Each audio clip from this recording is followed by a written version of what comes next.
बिस्मिल्लाहिर्रहमानिर्रहीम। अस्सलाम वालेकुम। आपका दोस्त सलमान हैदर। दुआ है परवरदिगार से कि उसने आपको और आपके अहले खाना को अपनी हिफ्ज़ो अमान में रखा हुआ।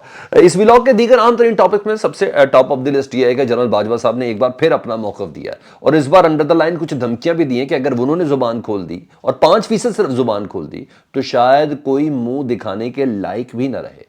वो कौन लोग हैं जिनसे मुतल्लिक कह रहे? जनरल फैज़ से ताल्लुकात से मुतल्लिक उन्होंने कुछ बताया, अपने ऊपर किए गए जादू के हवाले से भी कोई बात की। कुछ डिटेल्स हैं जो मैं आपके एक के बाद एक आपके सामने रखूंगा। कोर कमांडर कॉन्फ्रेंस भी आपसे बात करनी है, एक अहम गिरफ्तारी हुई है मुस्लिम लीग नून की पंजाब से, उससे भी मुतल्लिक डिस्कस करना है। काफ़ी चीज़ें एक के बाद एक आपके सामने रखते हो, तो व्लॉग को आपने मिस नहीं करना, मुकम्मल देखना ताकि ये तमाम डिटेल्स, एक्चुअल डिटेल्स आपके सामने हो। सबसे पहले मैंने ज़रा सुबह के उस इलेक्शन कमीशन के फैसले से मुतल्लिक बता दूँ, क्योंकि अब उस पर ज़रा रिएक्शन आ रहा है, ऑब्जर्वर्स का रिएक्शन आ रहा है। बल्दियाती इलेक्शन इस्लामाबाद में मुलतवी हो गए जी, वो 31 दिसंबर में नहीं होने चाहिए, ये तो तय हो गई बात। इसका मजीद फॉलोअप जो है वो ये है कि मुलतवी हो गए और इलेक्शन कमीशन ने इस हवाले से किए। सारी टेक्निकलिटीज़ आपको पता है कि 3 दिन का टाइम दिया था इस्लामाबाद हाई कोर्ट ने कि इलेक्शन कमीशन अपने फैसले पर नज़रसानी करे, और इलेक्शन कमीशन अपने फैसले पर नज़रसानी करके गैर मुअय्यना मुद्दत के लिए बल्दियाती इंतखाबात को मुलतवी कर दिया। लेकिन इमरान खान, ऑब्जर्वर्स कह रहे हैं कि इमरान खान के मौक़िफ़ को दुरुस्त साबित हो रहा है। इमरान खान का मौक़िफ़ कि ना सिर्फ इलेक्शन कमिश्नर मिला हुआ बल्कि पूरा इलेक्शन कमीशन मिला हुआ है इस सारे सेटअप के साथ। और अगर आपको याद हो कि राना सनाउल्लाह साहब ने चंद रोज़ पहले लाहौर में एक प्रेस कॉन्फ्रेंस की थी, और इस प्रेस कॉन्फ्रेंस में जल्दी में निकल गया था, सोच समझ कर निकला था। मैंने तो उसको ज़रा सियासी स्टेटमेंट ही समझा था, इसलिए मैंने उसके ऊपर इतनी बात नहीं की। लेकिन मुझे अब समझ आ रही है और ऑब्जर्वर्स को भी समझ आ रही है। उन्होंने कहा था प्रेस कॉन्फ्रेंस में कि हुकूमत और इदारों का मुत्तफिका फैसला है कि इमरान खान का रास्ता हर हाल में रोका जाए। हुकूमत और इदारों का मुत्तफिका फैसला है कि इमरान खान का रास्ता रोका जाए। इदारे सिर्फ स्टैब्लिशमेंट तो नहीं है, अच्छा, इदारे सिर्फ मिलिट्री स्टैब्लिशमेंट तो नहीं है, इदारे तो अदलिया भी हैं, अच्छा, इदारे तो इलेक्शन कमीशन भी है। तो इसका मतलब है कि इमरान खान का जिस तरीके से रास्ता रोका जा रहा है, ये बल्दियाती इंतखाबात सिंध के अंदर मुलतवी करके, इस्लामाबाद के अंदर मुलतवी करके, फिर एक के बाद एक जिस तरीके से पैराई के ऊपर लेके जाया जा रहा है, उससे तो यही अंदाज़ा हो रहा है कि राना सनाउल्लाह साहब ने कोई सियासी बात नहीं की थी और चीज़ें मशकूक है, ये प्रोसेस मशकूक नज़र आ रहा है। इदारों से मुराद सारे इदारे, जिस तरीके से इमरान खान साहब का रास्ता रोकने की वजह से, मैंने कहा मैं आपको इस सिलसिले में ज़रूर बावर कराऊँ। उस प्रेस कॉन्फ्रेंस के मुंदरजात भी डेफिनेटली आपको पता होंगे, कुछ तो मैंने आपको शेयर कर दिया। अब आ जाऊँ ज़रा कोर कमांडर कॉन्फ्रेंस, मौजूदा मुल्की हालात, डेफिनेटली मुआशी हालात, पॉलिटिकल और security Surat hall top of the list थी जी। दहशतगर्दी की सूरत हाल पर डेफिनेटली बात हुई है और आम थी, मंगल को होती है, और डिस्कशंस के साथ गैर मामूली चीज़ इसलिए कि security Surat hall top of the list है। मुआशी हालत तो वैसे ही बहुत ज़्यादा अबतर हो चुकी है।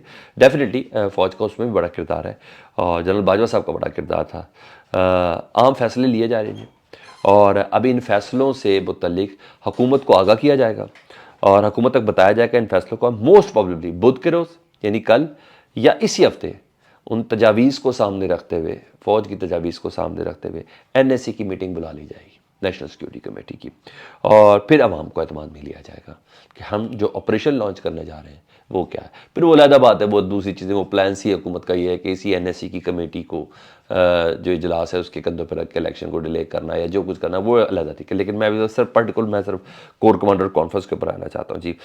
तीसरी खबर है गवर्नर पंजाब, जी हाँ, बलीगुर रहमान, इनके फारिग होने के इम्कानात रोशन हो गए जी, और कोई और नहीं, नून लीग वालों ने खुद ही रोशन कर दी है।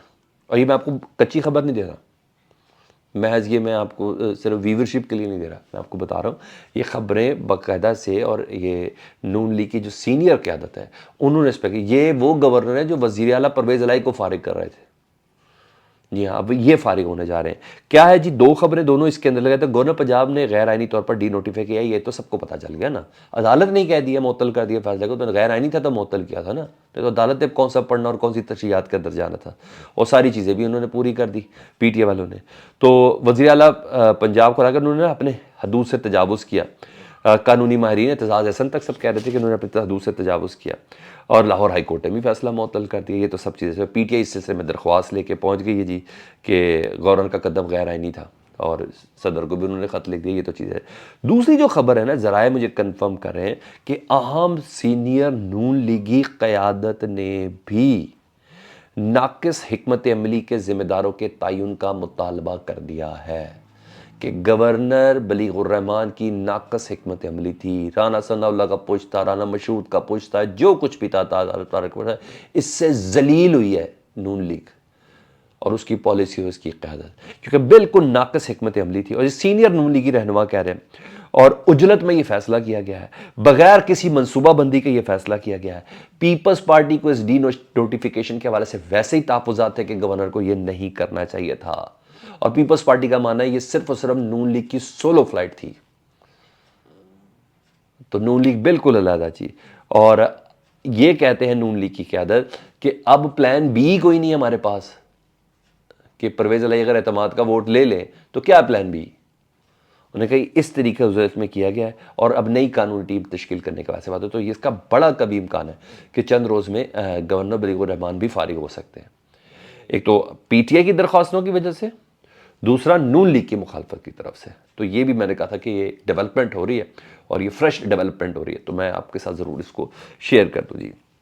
दूसरा मैं उस अहम तरीन गिरफ्तारी के हवाले से बताता हूँ, क्योंकि पंजाब में तो नून लीग की हुकूमत नहीं है, तो यहाँ सटन एक एहतसाब का अमल जारी, चाहे एंटी करप्शन के थ्रू हो या किसी के भी थ्रू हो, क्योंकि मरकज़ में तो यह है ना, रोज़ ले रहे हैं, सारे केसेस ख़त्म हो रहे हैं। तो पंजाब ज़रा एक्टिव है, और पंजाब में इस लिहाज से एक्टिव है कि एंटी करप्शन ने कार्रवाई की है। मुस्लिम लीग नून के एमएनए चौधरी मोहम्मद अशरफ, इनको गिरफ्तार कर लिया गया। इनके ज़िम्मे है कि 157 एकड़ 1 कनाल और कुछ मरले, इन्होंने ज़मीन जो है 6 मरले, 157 एकड़ 1 कनाल 6 मरले सरकारी ज़मीन पर इन्होंने कब्जा किया है। इस सिलसिले में एंटी करप्शन ने कार्रवाई करते हुए इनको गिरफ्तार कर लिया है। तो बस यही सब चल रहा है जो मैंने आपको इस सिलसिले में बताया। अब आ जाऊँ मैं ज़रा जनरल बाजवा साहब से मुतालिक। जनरल बाजवा साहब ना पिछले कुछ दिनों से, क्योंकि जिस तरह इमरान खान साहब ने एक्सीलेटर के ऊपर पैर रख दिया ना जनरल बाजवा साहब के ऊपर तनकीद करने, अब एक ही शख्स अब जिम्मेदार हो गया, सारी जिम्मेदारी अब एक शख्स के ऊपर लाके उन्होंने खड़ी कर दी। तो जनरल बाजवा साहब भी मुख्तलिफ लोगों के ज़रिए अपने मौक़िफ़ दे रहे हैं, जहाँ दोस्ती के पैगाम जनरल फैज़ के ज़रिए भेज रहे हैं, यहाँ चीफ जस्टिस चौधरी निसार साहब के ज़रिए भेज रहे हैं, साकिब निसार साहब के ज़रिए भेज रहे हैं। वहाँ क्योंकि इमरान खान साहब तो ठंडा नहीं हो रहे, जहाँ परवेज़ इलाही के ज़रिए भेजा, जहाँ मोनस के ज़रिए भेजा, तो वहाँ इमरान खान साहब भी रिएक्शन पकड़ा। तो इस तरह जनरल बाजवा साहब ने भी मुख्तलिफ लोगों के ज़रिए अपना मौक़िफ़ देना शुरू किया हुआ है। पहले अंसार अब्बासी थे, फिर मंसूर अली ख़ान थे, अब उन्होंने ना जावेद चौधरी साहब के ज़रिए अपना मौक़िफ़ दिया। और जावेद चौधरी साहब ने अपने कॉलम में लिखा है कि मैंने 6 घंटे गुजारे हैं जनरल बाजवा साहब से। वो कॉलम बड़ा ज़बरदस्त है, लंबा, वर्थ सीइंग है, आप उसको पढ़ भी सकते हैं, वर्थ रीडिंग है, आप उसको पढ़ भी सकते हैं। लेकिन मेरे नज़र में उसकी 3-4 चीज़ें थी। जावेद चौधरी साहब को जनरल बाजवा साहब बता रहे हैं कि एक बार इमरान खान के ज़रिए बुशरा बीबी ने मुझे कहा कि मेरे पे कोई जादू हुआ है। ठीक है, मेरे पर कोई जादू हुआ है। तो मैंने कहा हाँ मेरे पे जादू हुआ है, और ये जादू मेरी बेगम का जादू है। और फिर उनके घर की तारीफ भी उन्होंने की, जावेद चौधरी साहब ने, कि घर बड़ा नफीस था, सादा था, एंटीक चीज़ें थी, सस्ती और पुरानी चीज़ें इकट्ठी करके बनाया गया था, सफाई बहुत ज़बरदस्त थी, और ये सब चीज़ें थी। और उनकी पूरी फैमिली का बैकग्राउंड बताया कि ससुर जनरल थे, इनके अब्बू कर्नल थे, और फिर ये सारी चीज़ें बताती थी। लेकिन उन्होंने जादू से मुतल्लिक़ बताया कि हाँ मुझे कहा गया इमरान खान कि शायद कोई जादू हो। तो मैंने कहा हाँ मेरी बीवी का जादू है, तो मेरी बीवी से मेरा बहुत ज़्यादा प्यार है, उन्होंने इस कॉलम के ज़रिए बताया। और ये भी बताया कि जावेद चौधरी साहब ने कि कोई ऐसी सिटिंग नहीं होती जिसमें अपनी बीवी की तारीफ़ किए बगैर ना रह सकते। वेरी गुड, अच्छा जेस्चर है। और इस कॉलम के ज़रिए एक थ्रेट भी दिया है जनरल बाजवा साहब ने, जावेद चौधरी साहब के बकौल के जनरल बाजवा साहब ने कहा है कि ऐसी चीज़ें उन्हें मालूम है, उनके सीने में दफन है, अगर उसका 5% भी बता दे तो कोई मुंह दिखाने के लायक नहीं रहे। कोई में से कौन कौन है? एक तो इमरान खान होंगे डेफिनेटली, और कौन कौन है? तो उन्होंने कहा मैं बस इस पर मज़ीद बात नहीं करना चाहता, मैं अपने ट्विंस पोते और पोतियों के साथ वक्त गुजारना चाहता हूँ, मैं इस पर बात नहीं करना चाहता। लेकिन हाँ मेरे पर 5% भी अगर मैं बोल दूँ तो कोई मुंह दिखाने के लायक नहीं रहेगा। ये एक सर्टन थ्रेड उन्होंने बता दिया कि अगर मुझे इतना पुश किया तो मैं भी उसका आंसर करूँगा। एक चीज़ जनरल फैज़ से मुतलिक सब कहते हैं, मैंने उनसे सवाल पूछा कि जी आपके जनरल फैज़ के साथ सुने ताल्लुकात बड़े कशीदा। कहते हैं बिल्कुल गलत बात है, जनरल फैज़ बहुत उम्दा आदमी, मेरा बहुत अच्छा ताल्लुक है, 18-18 घंटे वो काम करता था, मैंने जैसा डिटर्मिन्ड डेडिकेटेड आदमी नहीं देखा, और किसी किस्म की नहीं हो। बल्कि ये भी सुन लें, रिटायरमेंट के बाद वो मेरे पास आए थे और आइंदा चंद दिनों में यानी आइंदा चंद दिनों में मिलकर हम कोई वेलफेयर का प्रोजेक्ट भी इकट्ठे खोलना चाह रहे हैं। तो भाई हम प्याला हमने वाला है। जनरल फैज़ और जनरल बाजवा साहब का कोई इख्तलाफ नहीं है। बाजवा साहब क्लियर कर रहे हैं इस बात को कि मैं यहाँ तक जा रहा हूँ कि जनरल फैज़ और मैं मिलके कोई वेलफेयर का प्रोजेक्ट इकट्ठे करने जा रहे हैं। तो ऐसी कोई चीज़ नहीं है। तो अगर किसी को गलतफहमी, तो जनरल बाजवा साहब ने ये गलतफहमी भी दूर कर दी है। हाँ, एक और चीज़ पूछी ना कि आपके ख़ानदान का रिकॉर्ड बड़ा, टैक्स का रिकॉर्ड बड़ा पहुंचा और ये वो जा, उन्होंने कहा 20 लाख रुपए रिश्वत लेके ना मेरे ख़ानदान का जो टैक्स का रिकॉर्ड है प्रॉपर्टी का दिया गया, मेरे खाते कुछ भी नहीं है। एक एक पाई मेरी क्लियर है। मैं उसका फॉरेंसिक भी करवा रहा हूँ और तमाम चीज़ें, जिस दिन जॉब मेरी 1980 से 1700 रुपये मेरी तनख्वाह थी, तो आज जितनी है जो कुछ सब का मैं करवाने जा रहा हूँ। और मेरे खाते में मेरे समधी मिट्टू साहब हैं, उनकी चीज़ें ज़रूर डाल दी गई हैं और वो डालने की कोशिश की, क्योंकि 20 लाख रुपए रिश्वत दी गई थी। तो अपनी चीज़ें, अपने मामलात बड़े अथेंटिक सहाफ़ी कहलाते हैं जावेद चौधरी साहब, बड़ी फॉलोइंग है उनकी। और एक्सप्रेस में मेरे सीनियर भी थे। अंसार अब्बासी साहब बड़े अथेंटिक कहलाते हैं, बड़ी फॉलोइंग है उनकी। मंसूर अली खान प्रोग्राम एंकर हैं और उनकी भी बहुत ज़्यादा फॉलोइंग है। तो इनके ज़रिए जनरल बाजवा साहब मुसलसल जवाब दे रहे हैं। ये वो अपडेट्स थी, मैंने कहा मैं आपको आगाह कर दूँ। फीडबैक से मुतालिक ज़रूर बताइएगा। अपना बहुत ख्याल रखें। चैनल सब्सक्राइब कर दें, ये बटन दबा दें रेड कलर का। अल्लाहुम्मा सल्ली अला मुहम्मदिन व आले मुहम्मद।